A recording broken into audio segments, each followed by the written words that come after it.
Hello, everyone, and welcome to this week's episode of Touchdown Tuesdays, the official football podcast of Brew Sports. I'm Ian DeMars, along with co-host Ryan Solomon. And Ryan, we had a lot of interesting things happen this past week in our conference championship games in the NFL. We saw some calls that could have cost teams a chance at the Super Bowl, and we saw some interesting things play out that led to a couple of crazy overtime games.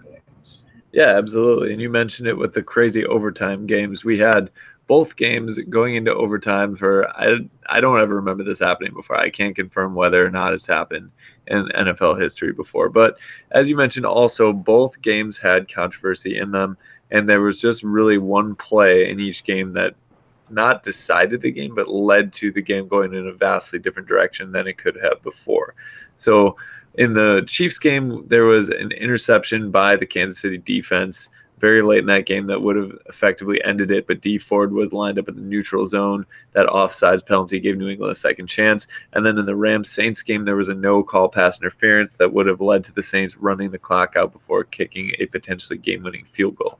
So, Ian, the question here is, out of these two teams, the Chiefs and the Saints, which one was most unjustly robbed of their victory this weekend? Well, looking at it, I mean, obviously, if you haven't been on Facebook or any form of social media, a lot of people would say that the Saints were the ones that got robbed the most because of the pass interference call that wasn't called. There were videos of Madden playing the situation in every form they had it played out, said it would have been pass interference.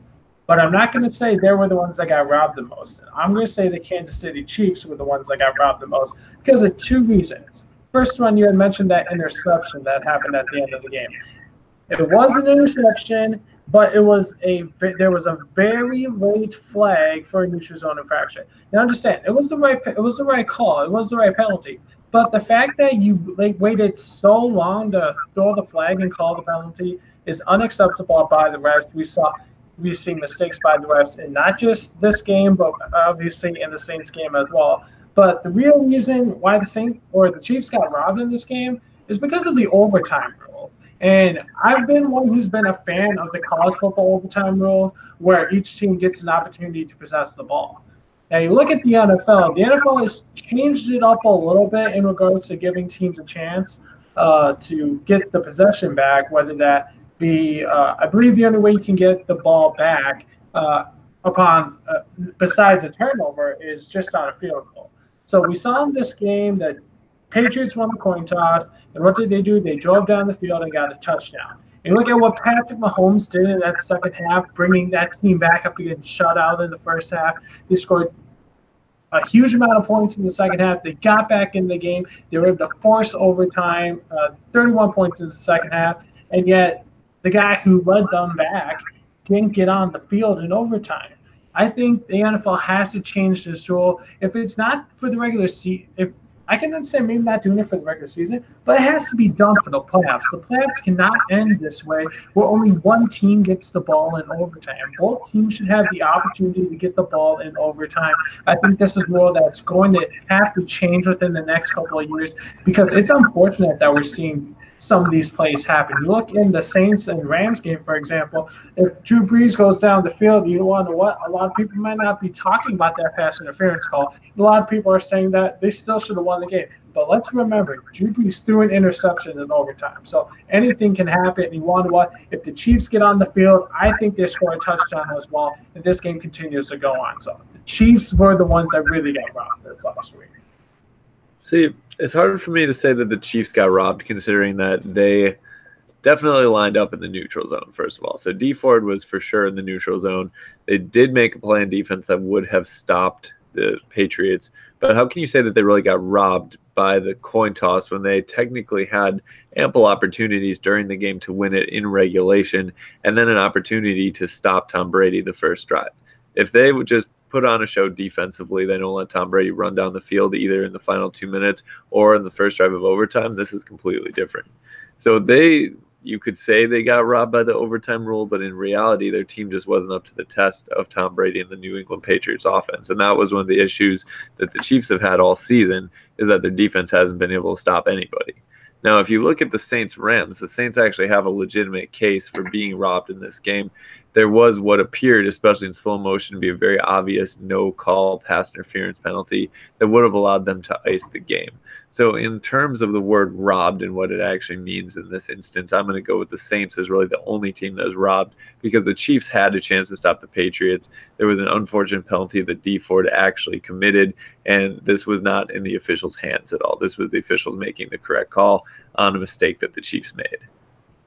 Now, one thing I want to point out to you about Ryan. So, let's say for some reason the Rams don't commit pass interference on that play. Do you think the Saints make a play? Do you think the Saints get first down on that play? I think that they most likely. It's really hard to say, because if he makes a form tackle right as the ball gets there, he might have stopped him from making a first down. But in all likelihood, if it's a clean catch and he falls forward for a few extra yards after the completion, it's a first down.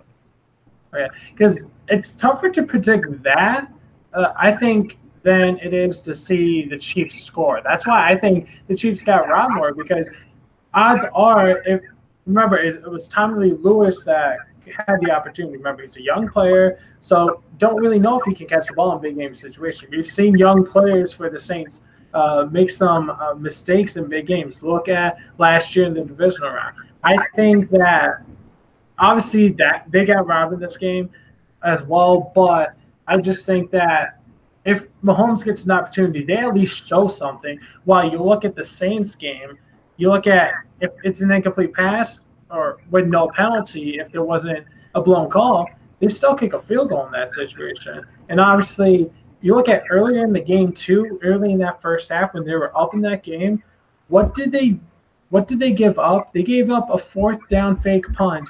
John Hecker's the best throwing punter in the league. And you're telling me he's done this multiple times this year and they were not expecting it? That's unacceptable. They should have expected that. That's what got momentum going. You want to know what? That could have been the turning point of the game right there for them. That is true, but if that penalty is called, then it's a new set of downs. They're most likely going to run out the clock and kick a field goal, or they could even score a touchdown. So that the fact that there would be a refreshment of the downs there is the big issue. It doesn't necessarily matter if he would have caught the ball or not, because what happened was a penalty occurred. However, I have to say that looking live, like real time, it's a pretty bang play. Like that ball is not too far away from being past him at the time the contact occurs. I can actually see how the officials might have gotten that call wrong. They probably wanted to just let them play. And the Saints too, to what you were saying, did have a chance to stop the Rams from going all the way down the field and kicking a field goal. And then they got the ball first in overtime. So they also had a chance. So it's unfortunate that the whole game, which was actually a really, really good game, really entertaining back and forth, is going to be kind of marred by this blown call. And it's gotten a little ridiculous, actually, where people are petitioning to do a rematch of the whole entire game and, change the entire pass interference rule and make it reviewable. So there's a lot of extra stuff that's causing, unfortunately, in terms of controversy around the NFL and what was actually a good game. Yeah, it is unfortunate. And looking at that rule, it does actually have another article in that rule that does state that if it's based off of a bad judgment call on the field, then the commissioner has the right to not do that exemption in the rule book. So that's something that I think a lot of the fans don't look at. They just look at the first part and assume that they can get that reviewed or get it changed. But unfortunately, that's something that we're not going to be able to see. The only time we're going to see that pass interference called is, as I mentioned before, in the game Madden. But I want to talk about a key point that has actually been helpful for you, Ryan, and that's because you actually, before the season, picked both the Rams and the Patriots to get to the Super Bowl. So last year, you had picked the Patriots to get to the Super Bowl. And this year, you actually got both the teams in, just waiting for the result as you had picked the Patriots over the Rams at the beginning of the year. So, Ryan, how impressed are you with yourself that you actually got the Super Bowl matchup right? I mean, I'm probably more shocked that I somehow made a good prediction here, because last year, you remember the other team I picked for the Super Bowl was the Giants. And so, I mean, I just got lucky and picked the Patriots, which was a team that basically every year gets to the Super Bowl, and the Rams I thought were a complete enough team to win in the NFC. And fortunately for me, that's how it came down to it. But like I said, it was just 2 plays away really from it being a Saints-Chiefs Super Bowl instead of either of these teams in the big game. Yeah, and like I said, it's impressive just because look at me. I got the Rams in the Super Bowl as well, but I'm kind of in the same situation as you were last year, where I picked a team that was looking to make big steps forward, and they took huge steps back in the Jaguars. Yeah, and it seems like, well, obviously at the start of the year that would have been, not at all a laughable pick. Like you look back at it now and you're like, the Jaguars, what were you thinking? But at the time, they were a very trendy team to make it to the Super Bowl, especially since they made it to the AFC Championship game the year before. So it's definitely a reasonable pick to have made. I think what we're kind of learning here is that it's not a good idea to pick a team that's up and coming or a team that we think is on the rise. You have to pick a team that's basically been able to show that they can do it at least 1 year, getting to the playoffs first and being solid and having a run, which the Jaguars did for 1 season, but the Rams have been on sort of an incline the past couple of years, always getting better seemingly every season, whereas the Jaguars seemed like they were kind of a random anomaly last year, which is seeming to me now what you cannot pick to get to the Super Bowl and be correct. Yeah, definitely solid there. I'm definitely going to have to look at making better choices before the season next year. I'll probably have to take some more pointers from you, as you've been pretty solid with your Super Bowl picks. But that's something that we'll have to wait a few more months to wait until the 2020 season. But let's move on to our Twitter question from last week, which involved Kyler Murray. Now, we talked a little bit about him last week when we had Eli from Knockmoney Football on the show. And we had talked about how he had declared for the NFL draft. And it's kind of at that point where what's he going to do? Is he going to choose football or is he going to choose baseball? So that was the focus of our question this past week was, is he going to play in the NFL or is he going to play in Major League Baseball? And Facebook and Twitter both agreed on the same. Facebook saw 55% of people say that he's going to play football in the NFL, while Twitter actually had a higher percentage. They had 63% say that he was going to play in the NFL. Now, Ryan, in this case, do you agree with the viewers or followers saying that he's going to be playing in the NFL? I do think he's going to play in the NFL, and the big reason why is I heard one person close to Kyler Murray say that he likes baseball, but he loves football. So he has the rare opportunity to be a star in 2 different sports. And so at this point, he's going to pick the one that he has a true passion for. And from what it sounds like, baseball is something that he enjoys to do, but is not the thing that he likes to do the most. And that thing just happens to be play football. Not to mention that he can immediately get in and start playing probably for a team this year, if he's drafted high enough, and he can also get a lot of money right off the bat, whereas he would have to go through the minor leagues to eventually get into the majors, and who knows what's going to happen with that process. Whereas in the NFL, he can basically be an immediate impact player and start probably his first or second season. Yeah, you definitely touch on the points right there. I do think that the NFL at this point makes the most sense for him. If you told me this probably last year at the end of college football, I definitely would have said, oh, yeah, take the money. But we saw some signs of how good this guy could be in that Oklahoma offense last year when he got to play a little bit. Baker Mayfield was suspended for a part of a game, so we got to see him show his ability. And he definitely showed that this year at Oklahoma, not just with his legs, but with his arm as well. And even though he is a smaller quarterback, we have seen smaller quarterbacks in the last this past decade have a lot of success in the NFL. So I think this is something that he can definitely use to his advantage. And remember, this year's quarterback draft class is not a highly touted class. That also favors him, meaning he could be one of the top quarterbacks in the draft, could possibly go in the first round. And as we had mentioned last week, there are a lot of quarterback needy teams in the top 10. Look at the New York Giants, look at the Jaguars, you could say the Denver Broncos. If you really want to throw a curveball in there, you could possibly even say the Cardinals, based off of what Cliff Kingsbury said during the college football season. But you look at if he gets drafted in the first round and he gets highly drafted, he's going to get more guaranteed money than he would have if he stays with baseball. And if he stays with baseball, as we mentioned, it's a long process to get to the majors. It can sometimes take a first round picks 3 to 4 years to actually make it to the big leagues. And in some cases, they don't become full time starters. While in the NFL, you have that opportunity most of the time. So it makes sense for him to get this opportunity, possibly go to the NFL, see what's going to happen. He's definitely making the best business decision for him.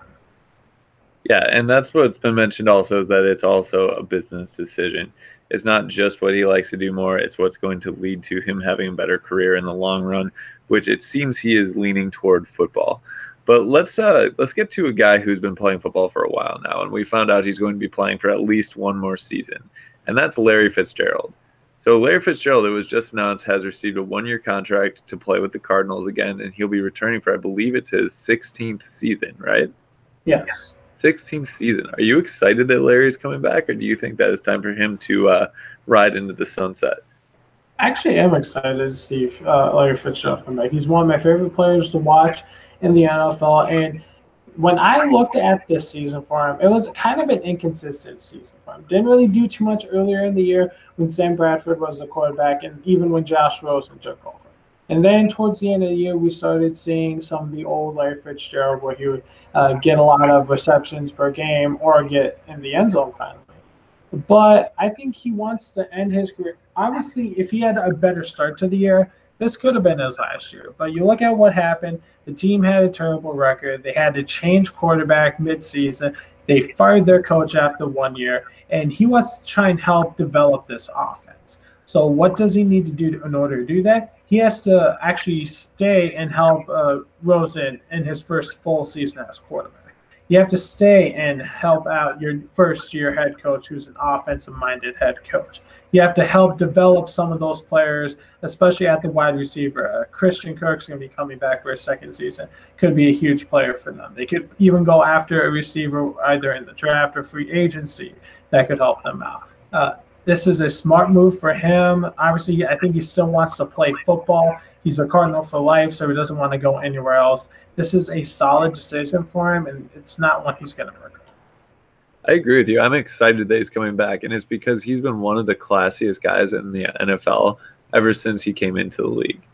Out of all the receivers that have entered the league, there have been so many that have been prima donnas, that have wanted to run their mouth, that have declared that they're the best. And Larry Fitzgerald just quietly goes out there, does his thing, puts up huge numbers in his career, and he's still a solid receiver now, even 16 years later. And he's still out there catching passes. He's still out there running solid routes, blocking, doing the dirty work for the offense. The only thing that's kind of a shame is that I really don't think the Cardinals realistically have a shot to get anywhere this year. So it would have been nice to see Larry Fitzgerald do one sort of like John Elway-esque Super Bowl run and finally get his ring. I know he went to that one Super Bowl where the Cardinals lost to the Steelers, but he seems like a guy that's deserving of a Super Bowl ring, in my opinion. But I'm excited that he's coming back. I'm excited that the Cardinals still want him. Just a classy guy all around.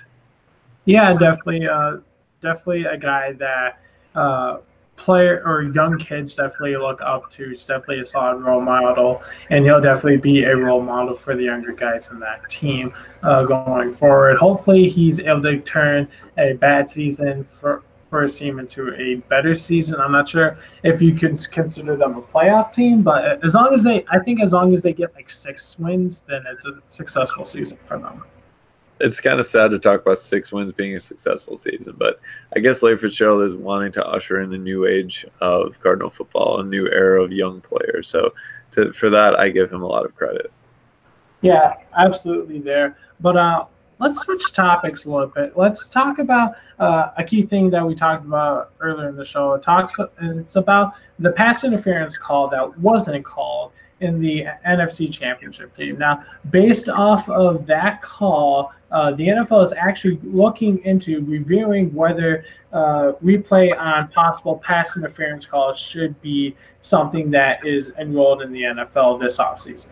Now, Ryan, when this does happen, do you think it would be a good thing for the NFL to put this into gameplay next year? I think that this would actually be a really, really bad idea for the NFL.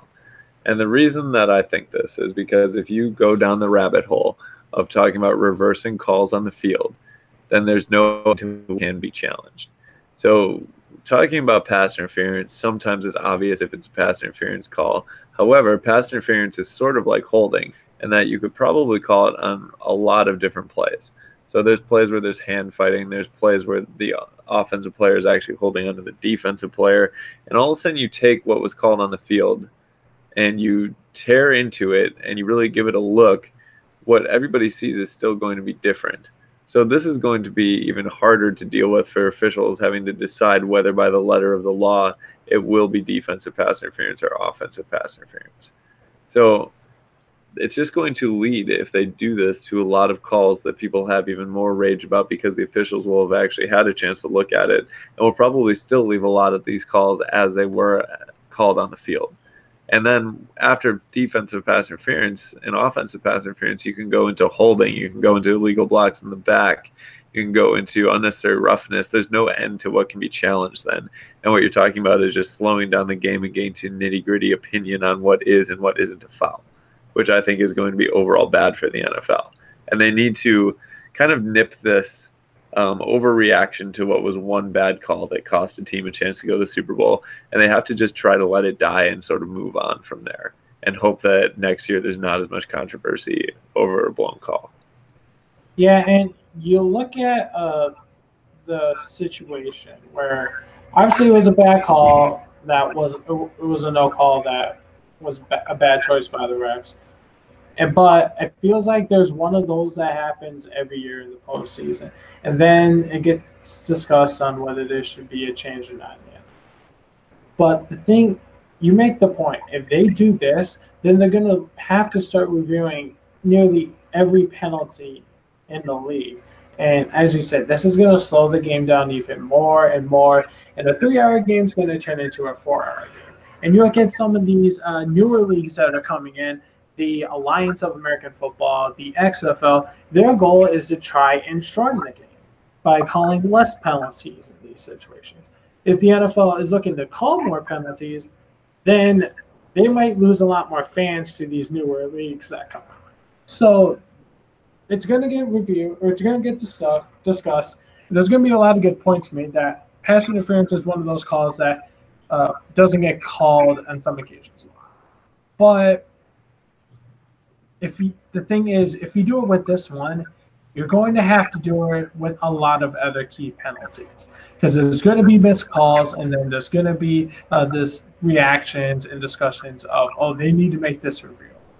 And unfortunately, I don't think it needs to be reviewable. I just think the NFL or the referees have to make sure that they make the right calls. They can't miss these calls, because we're already seeing there are some penalties that actually can be reviewed. I know 12 men on the field can be reviewed. There can be some replays or some certain plays that can be reviewed, and then as a result, the ref or the coach can either accept or decline a penalty to happen on the play, which is already slowing down the game as is. They shouldn't be able to review any sort of penalty, I think, and that's why this isn't probably going to get passed. Yeah, so I'm glad that we're both in agreement with this, because this has actually been a growing thing that people have been getting on board with. And a lot of people that I've just talked to are saying, absolutely, they should be able to review these calls. But we already have plays where people disagree on what they're actually seeing on non-penalty type plays. So, like, we talked about the catch rule a lot in the past, in the Dez Bryant situation, where people saw that play with him losing the ball as he hit the ground versus the Packers in the divisional round playoffs a couple years ago. And they said, how is that not a catch? And then people saw it and had a different opinion, said that is a catch. Like, what are you going to do when a defender has his arm on the shoulder pad of a receiver, and that receiver is also grabbing the arm of the defender? Like, it's just going to be too ticky-tack to really disseminate between what is and what isn't a foul.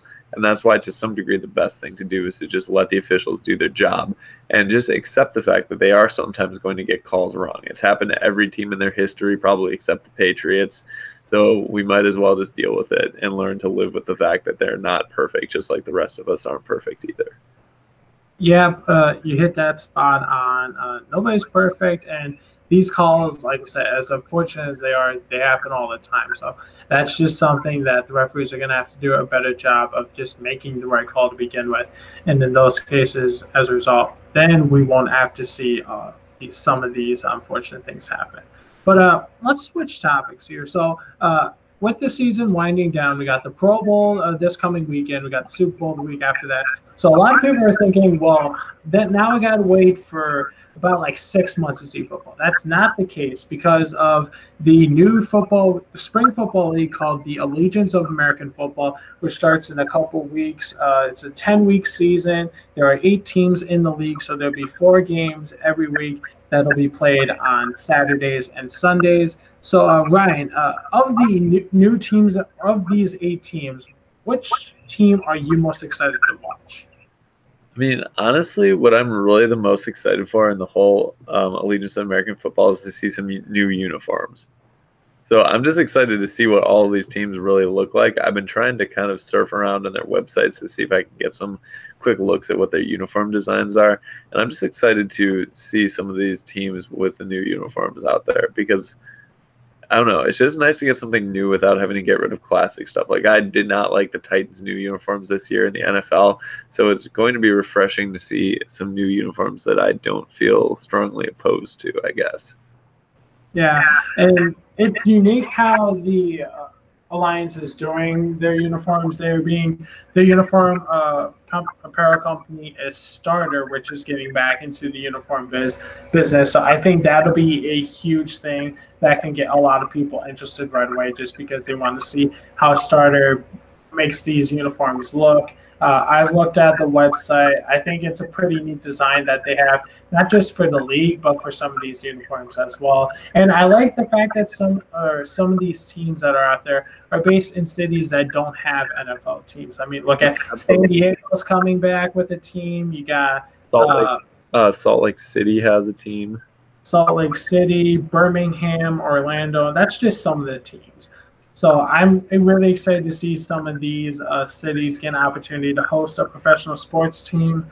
But if I had to pick one team I'm actually excited to look at, I'm going to say it's the Birmingham Iron. The reason why I say that is because they have a former NFL player who a lot of people thought could be a breakout star in the league. That's Trent Richardson. Now, with these teams, they kind of do it based off of region. So a lot of these players either were from the area or they either went to college in the area. So that's why Trent Richardson was assigned to Birmingham.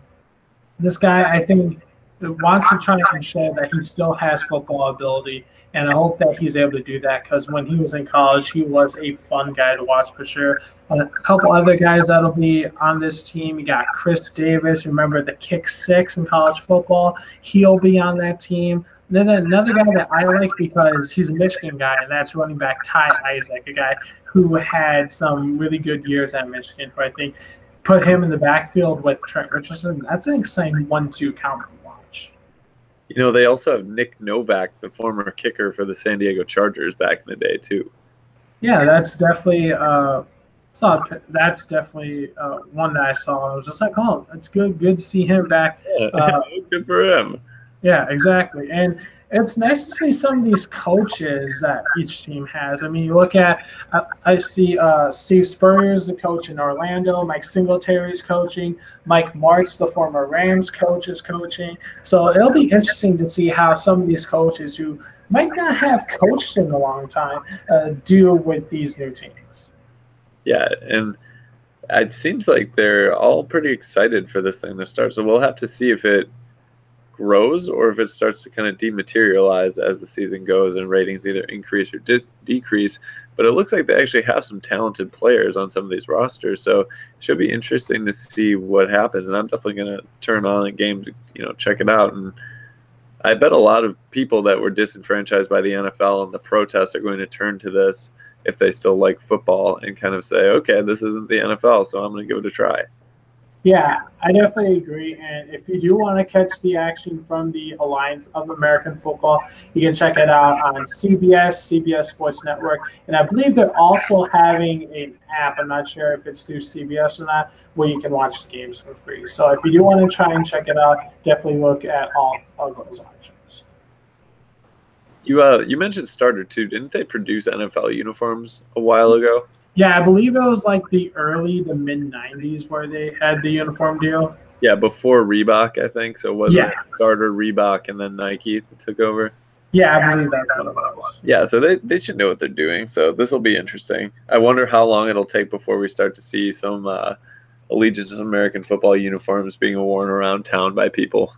I know I'm going to be in the Orlando area uh, during March, and I believe they play when I'm down there. So I might try to get or be in attendance for one of their games, and who knows, you might see me with a jersey at some point. Oh yeah, you should check it out. You can give us like a on location interview about it.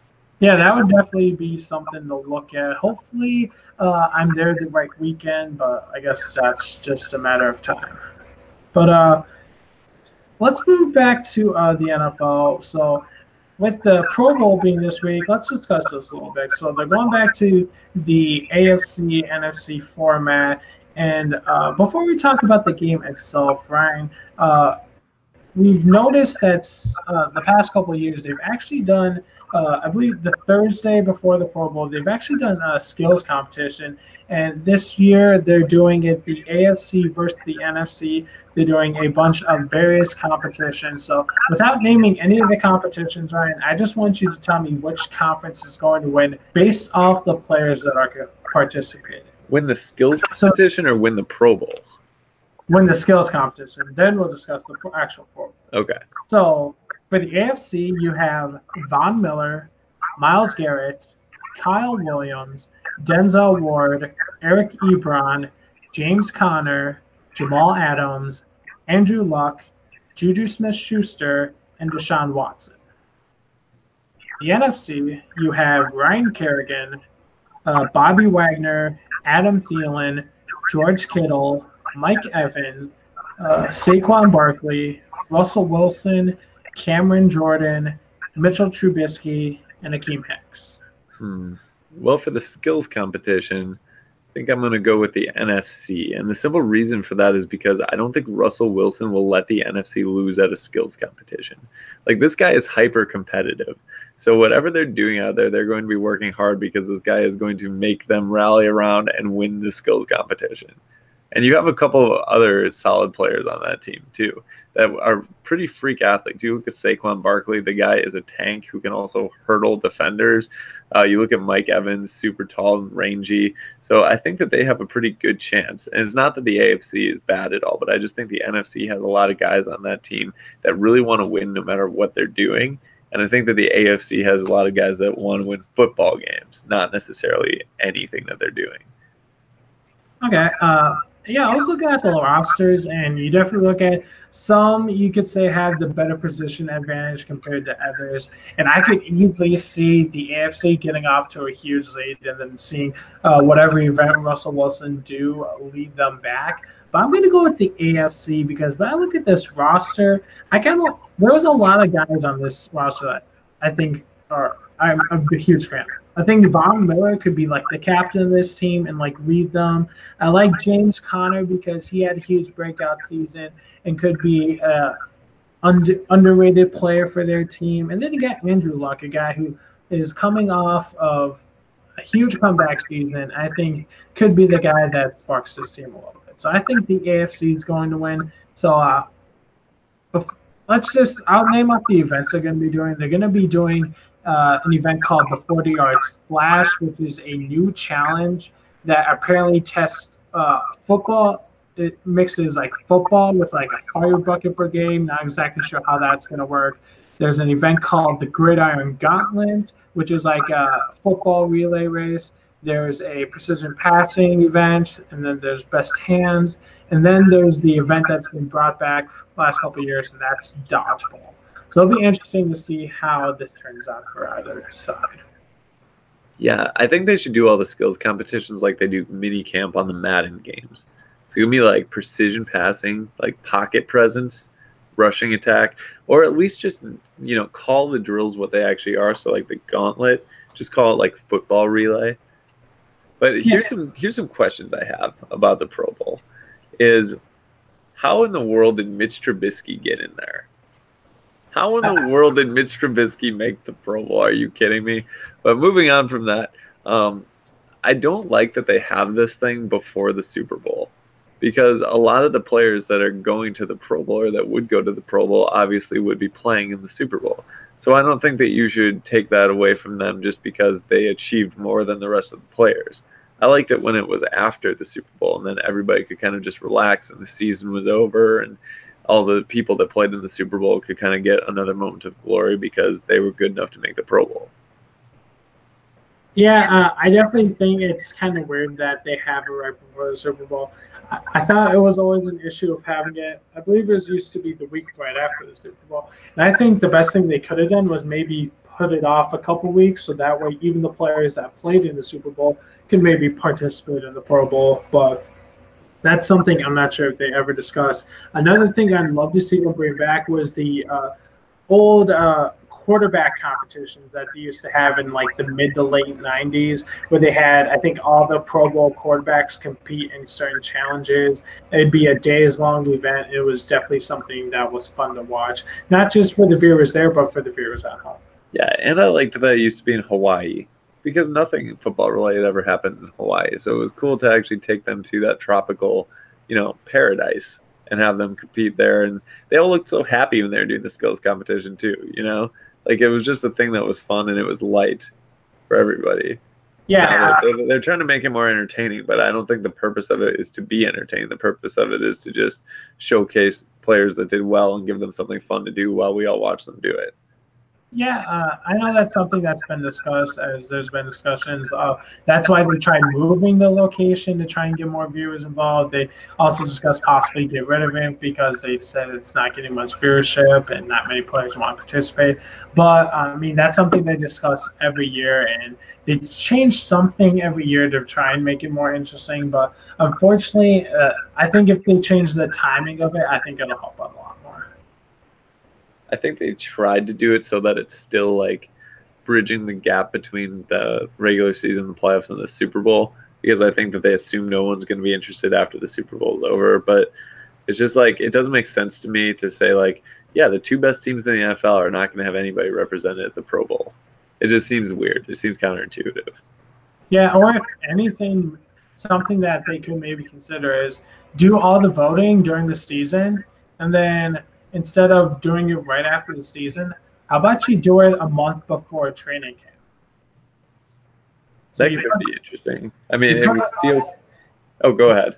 I was gonna say you put it off, and so that way, like, you don't like lose attention, but you get the obviously training camp starts, but you get the idea of seeing football a month beforehand. That's gonna get a lot of viewers involved and get them really excited for the season. Yeah, that's true. I think what you could do too is instead of actually playing the Pro Bowl game, you could just have them all come together and do a skills competition.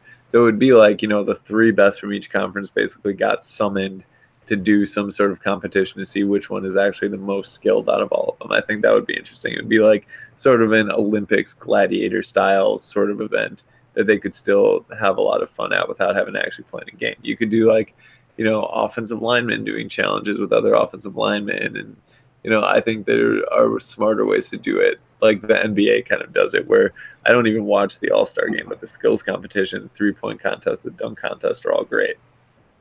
Yeah, it's definitely something the NFL, I think, is continuing to try and improve it.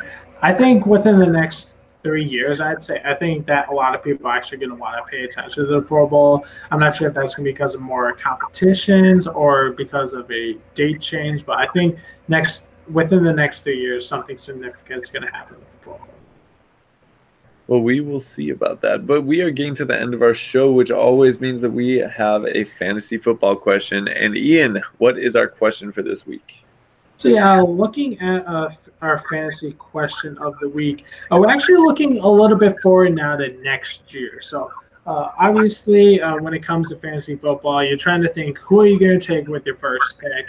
And this season, we had a lot of crazy things happen that kind of make you might want to reconsider who you take first. A lot of people probably picked Le'Veon Bell first this year. You want to know what? A lot of people were very disappointed when they didn't make the playoffs when they picked him.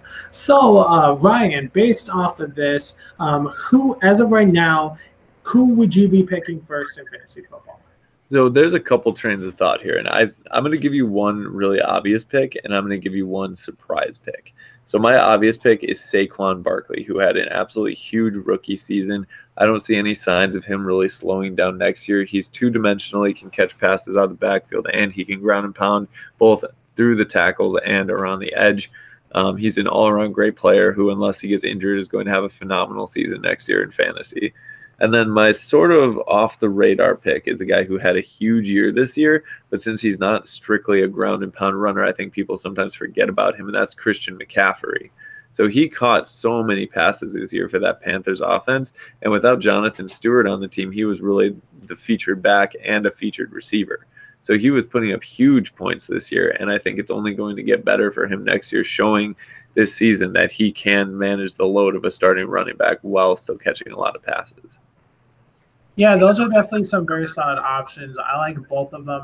I like McCaffrey, especially in a PPR standpoint, because he does get the ball a lot in the passing game. And then Saquon Barkley, for a rookie, played like he's in the prime, and obviously he's in his prime, but he's played like a guy who's been in the league for at least 5 years. So definitely a guy who I think a lot of people are going to be wanting to draft going forward and keeping him high on their draft list. But I'm going to go a little bit different direction. I'll also do my for sure one and then a surprise. So my for sure is going to be Ezekiel Elliott. The reason why I say it's Ezekiel Elliott is because we know he's been able to dominate on the ground. But something I noticed was when they traded for Amari Cooper, he was able to get some options in the passing game. And this guy was able to dominate as a diverse a two-way back where not only he can run it, but he can catch the ball. He was very versatile. He could do a lot of things. He was able to get the Cowboys back into the playoff picture and end up getting them into the playoffs. So I think that if he can continue to make some strides, then he's going to continue to be a top 3 fantasy football running back. But the one who I think could be a surprise number one, and a lot of people will say you should not do this, but I think you have to go quarterback possibly, pick Patrick Mahomes. Because look what this guy did this season. I can tell you this, no one was expecting him to throw for over 50 touchdowns. No one was expecting him to put up the numbers that he put up this year. I believe he was rated the top fantasy player this year. And if you're going off of the top numbers, then you obviously have to pick Patrick Mahomes. He's a very dynamic quarterback. He can do a lot of things. He has great weapons, and Tyreek Hill and Travis Kelce, possibly could have Sammy Watkins back who emerged later on the season. I think if you want to make sure you get a guy who scores the most, then you have to go with Patrick Mahomes. I got to say, I would absolutely be happy with Ezekiel Elliott number 1 overall. Like, he is a solid player. He is not going anywhere. He is going to produce. Sure, he had a little lull this season, but he got it back during playoff time. I'd never pick a quarterback early. I just find that there's too much value that you can still get down the line from quarterbacks. Like, you can take a Matt Ryan pretty late in the draft. You know, you can this year, especially, people took Andrew Luck and Pat Mahomes really late in the draft. So there is value out there at the quarterback position that I don't think you can necessarily find in the running back position later on. But I know a lot of people will probably take Pat Mahomes first, so that's definitely a solid pick. But I usually go running back first just because I think they're more few and far between with who you can get value with. Yeah, running back's always, I'd say, probably the best option to go number 1. But just knowing me being in roughly 4 to 5 leagues every year, there's always that one league where someone picks a quarterback first. There's always going to be that one guy. And it's that one guy who's either going to finish towards the bottom or he's going to end up winning. So as much as it's a intriguing, or I don't know if it's intriguing is the right word, an interesting thing to do, picking quarterback first, it sometimes can pay off for your team. Yeah, that's definitely true. In all of my leagues, somebody usually reaches and takes Aaron Rodgers early in the first round. So yeah. I'm probably never going to get Aaron Rodgers on my fantasy team ever. Yeah, and who knows? I mean, he might slip to the second round this year if Mahomes is still available. Yeah, I mean, who knows? But that brings us to the end of our show. Ian, is there anything you want to say to anybody listening before we let them get going for the rest of the week? So yeah, I just want to thank everyone again for listening to this week's episode of Touchdown Tuesdays. Again, we're the official football podcast of Bruce Sports. Make sure to give us a listen each week on either iTunes, Google Play, or Spreaker. Also, make sure to follow us on our social media pages. On Facebook, we are one like away from hitting triple digits. So if you haven't liked us yet, go to Facebook now and give us a like, searching Touchdown Tuesdays. Also, search us on Twitter and follow us using the handle at TDWN2's podcast. That way you can keep up to date with all the NFL news and then our episodes for each week. Ryan, do you have anything you want to say before we head off? Thanks for watching, guys, and thanks for continuing to follow us and help us grow on Facebook and on Twitter. Hope you guys are liking the content we put out. Feel free to get in touch with us either on Facebook or Twitter if you're interested in asking some questions about the show or on the show. All right, that'll do it. Thanks again, everyone. We will talk to you next week. Have a good night.